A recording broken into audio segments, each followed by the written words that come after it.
Dr. Craig Heilmann, kia ora. Thanks for your time today. G'day, Andrew. Great to talk to you. The scenes, the video. Now, I know these protests have been happening for some time in Australia, and as I say, they're happening in Auckland, they're happening in Dunedin, and different parts of the world. But the protest in Melbourne over the weekend looked pretty huge, and some disturbing scenes there, Craig. Yeah, it was very more aggressive than. I mean, we're getting marches every weekend, just about in every major city in Australia, and a lot of it's really toxic. Actually, a lot of it is very, very anti-Semitic. There were chants there from the river to the sea. You know, that's the erasure of Israel. There were Hamas flags, which is actually illegal in Australia. No one did anything about it. The police say we're looking at it, but no one seemed to do anything. One bloke got arrested though because he was heckling the crowd, and which was a very brave thing to do, I would have thought. Yeah. He was heckling the crowd, but he was flying an Aussie flag. So he was the only guy that got arrested.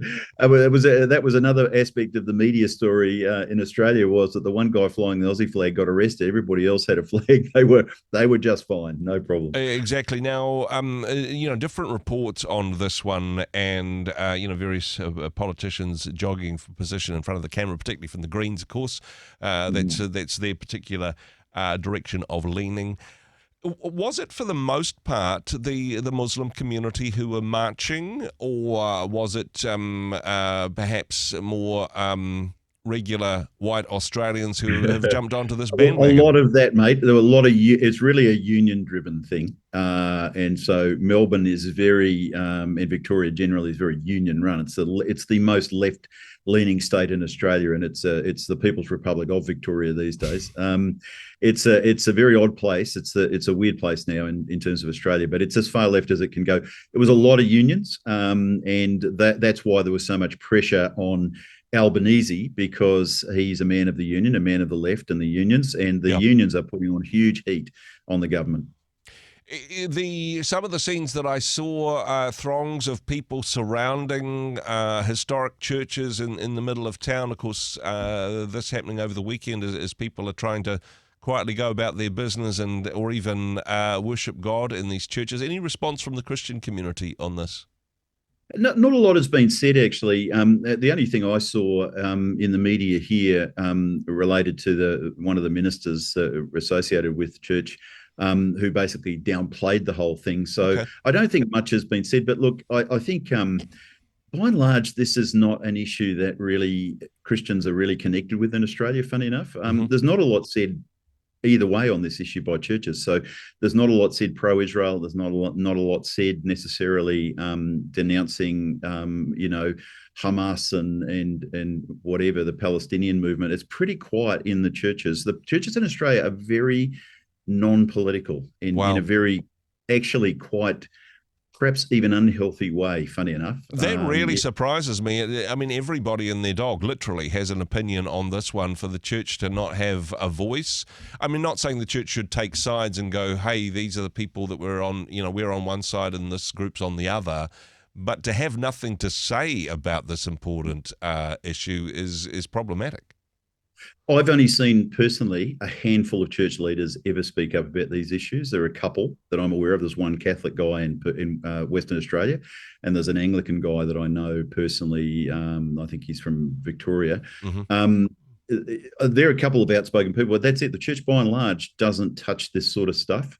And I've been shocked myself in returning to Australia 18 months ago. I've been shocked myself at how little is said about the anti-Semitism. Australia has an anti-Semitism problem, and it's massive, and it's actually reaching into the decisions the government are taking at the federal level, and it's affecting our relationship with the state of Israel, which is the only democracy really in the Middle East. They ought to be a natural friend at some level, yet our relationship with Israel is in tatters in terms of Australia. Yeah. One thing that you had in common with the protesters, I understand, Craig, though, is that they didn't seem to be big fans of Albanese either. So not much of an overlap in that regard, but it's interesting from your point of view.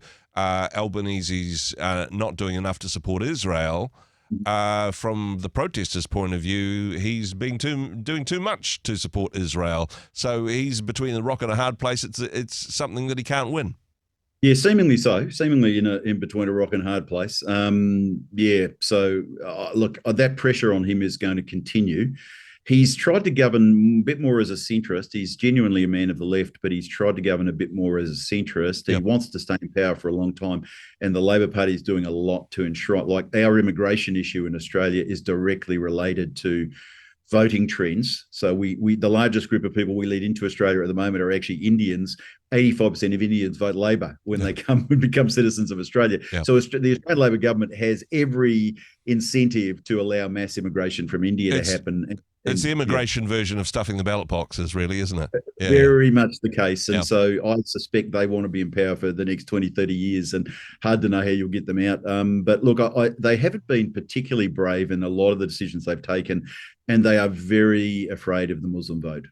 Just wanting to lean into that, this is something you and I have talked about beforehand, and immigration. And hey, I'm not against immigration. I think to have open borders, to have an opportunity for people to make the best for them and their family, I appreciate that type of pressure. However, what has happened, contrasting what's happening in Australia, what's happened in the UK, where there has been a significant demographic change. Both within the country of origin of the people in the UK, the faith of some of these groups, and the political influence that they bring with them. Some reports out of the UK of some of the laws introduced recently, people getting arrested for making statements that are offensive to Islam, which may be just quoting scripture or wearing a Jesus t-shirt, people ending up in prison for these things.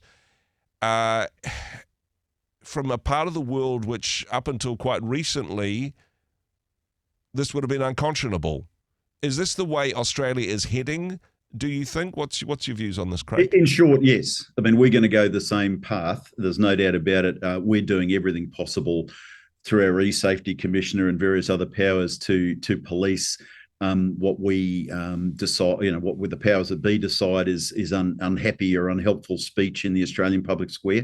So we're going the same way as England, and as Australians, sadly, I think, are willing to go along with this. We acquiesce way too much to the government on some of this stuff, and they get away with it. And so my guess is Australia will end up just like England. There are certain things you just will not be able to say.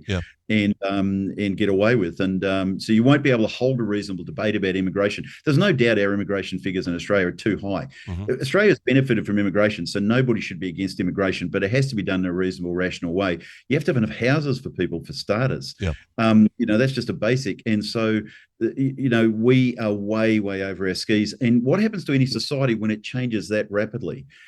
It's hard. I mean, we talk and worry a lot in Australia about social cohesion, but part of the problem is when you let that many people into the country so quickly, it is impossible to get social cohesion. We've got people that want to fly the Palestinian flag. They're apparently happy to live here, but couldn't care less about the Australian flag. And so you sort of say to yourself, well, it's going to be very hard to have social cohesion if people are still committed to other parts of the world and problems in other parts of the world. You didn't come to Australia for a fresh start, apparently. You came to bring this stuff, this tribal stuff from another part of the world. Now, that's an unhappy thing to say, and probably in the future you and I wouldn't even be able to say something like that, but it's the truth. It's the reality of the situation. It certainly seems to be the direction of movement socially and culturally in New Zealand as well as Australia. But do you think that it will take the next step that they've done in the UK, that it will move there legally as well, that there will be legislation in place that that bans having open dialogue and conversation? Do you see? I do, because it's been done. I mean, even the way the New South Wales Parliament recently passed laws on the back of a hoax, which you and I have talked about in terms of the supposed bomb threat. And in the name of protecting the Jewish community, which they've done a poor job of, but in the name of protecting that community, they just strengthened the hate speech laws, which we already had a pile of hate speech laws that would have stopped people saying the wrong things that they shouldn't say. And this was a hoax. The police knew almost immediately the thing was a hoax, but they didn't repeal the laws once it was unveiled as a hoax. They kept that a secret for a few weeks. And then after they passed the law, said, oh, by the way, that caravan wasn't full of explosives at all. It wasn't a threat to anyone. So this is the way it goes. So what they'll do is they'll feed on a crisis. There'll be some public social cohesion crisis, and all of a sudden a whole bunch of new laws. And there's no way to stop it now in Australia, because the government is entrenched in power. They've got 90 seats. The opposition's got like 45 seats or something, and they control the Senate as well. They can pass any legislation here they like. So I do believe we're going to go down the same road as the UK. I think eventually we will have Sharia courts in Australia, just like are appearing in the UK. I just can't see any way this is going to stop. There is a logic behind it. If you subscribe to that secular vision of the world, and if you are embarrassed about the colonial history of Australia, or you think white people are inherently bad, and there are a lot of white people in Australia who think that, then you are going to go down this pathway of open society, open borders, open gender, open everything. Just finally on this one, because, this is all very concerning, but perhaps most concerning is the lack of a voice from the church, a lack of a voice from the faith community. Watching all of this unfold, and even before the laws are passed, not having the confidence, the faith, I could use other terms, but I won't because I'm on a Christian radio station, to be able to speak out, to be able to say, hey, we're heading in the wrong direction. The sky is falling on this one. Somebody should point this out. Yeah, the church has to wake up, because we're probably the only group, funny enough, even though we're small in number, we're probably the only group in society that can bring our societies back toward a more centrist vision where a lot more people are included. Yep. Because I don't think Islam is too far from the Western tradition to be able to do that. I don't think it's going to work out for the UK. So for us, I think the Christians are the only people that can do this. And I think we have a responsibility now for these societies to try to help people find a more centrist road. As our politicians are failing to figure out how to solve our problems, by the way, all that's happening in our politics, and you know this as well as I do, we're just veering further to the right and further to the left. Yeah. People are just getting more polarized in our societies. And that's a product of the fact we haven't been able to solve a lot of our social problems. I suspect in the end, only Christians probably can help this, because like it or not, Australia is a secular society, but it's drips of Christianity, and so does New Zealand. Yeah. And there is the future for the West will be in some form, a return to a more Christian way of seeing things. I don't see any way around that. And that's not I'm not talking about creating a theocratic state. I'm just saying practically, young people, for example, are just turning back toward older visions and ways of seeing things, because they have found the kind of the freedom of secularism hasn't worked out and led them to happiness. And so we're finding a lot more people just turning back to older stories about the way the world works. And the gospel is obviously the oldest and most prescient of them all. Exactly, but it needs to be preached. People need to be to have the boldness, to have the courage to be able to speak into these situations, to have a counter narrative to the way things are going at the moment. Because honestly, it's like playing rugby with your hands in your pockets. You're going to miss most of the catches if you're not even in the game in that regard. Craig, really appreciate your insight, your perspective on this. Thank you for being a bit of a voice in the wilderness on this one. Thanks so much for joining us on the program. God bless, Andrew. Great to talk to you, mate. Hey, thanks very much for joining us in the Rhema studio. Thanks very much for watching the interview. It's kind of nice to have an audience, actually. And if you did like what you watched, then do give us a like, do give us the thumbs up. And if you'd like to see more interviews like that one, or perhaps even better, subscribe and those interviews will come straight to you. Don't forget to turn on your notifications, and we'll see you in the next one. Cheers.